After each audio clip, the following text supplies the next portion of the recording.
Tathmini ya tume ni kwa jumla ya vifo vilivyotokana na ghasia za uchaguzi mkuu ni 518, ambao wanaume ni 490 sawa na 94.6, na wanawake ni 28 sawa na 5.4.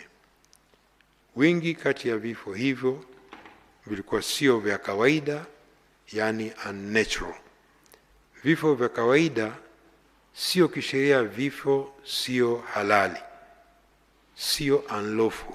Kifo unlawful ni mahakama peke yake ndio kinakibaini, lakini kwa upimaji na sheria ya uchunguzi wa vifo inatambua vifo ambavyo sio vya kawaida, unnatural, na sheria nchi nyingi ni hivyo hivyo.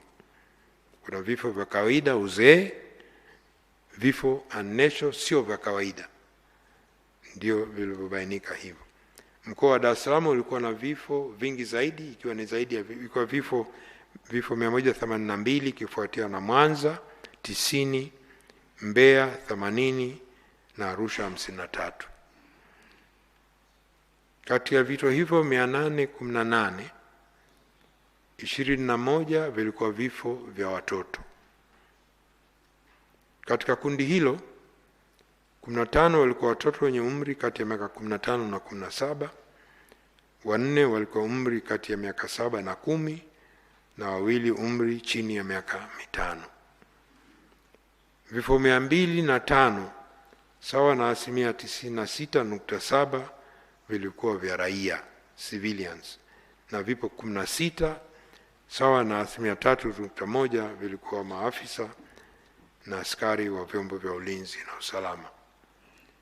Kati ya watu 518 waliofariki, 373 walifikishwa hospitali wakiwa wamefariki, na majeruhi 121 walifariki wakati wanapata matibabu kwenye hospitali, na maiti 24 bado hazina taarifa kamili. Kati ya maiti 518, maiti 480 sawa na 92.7 zilitambuliwa na kuchukuliwa na familia zao. Mheshimiwa Rais, kwenye uchunguzi wa maiti postmortem chini ya sheria ya uchunguzi wa vifo wenye mashaka ulifanyika katika hospitali mbalimbali za rufaa Dar es Salaam na huko mikoani. Uchunguzi huo zilifanyika dhidi ya maiti 260.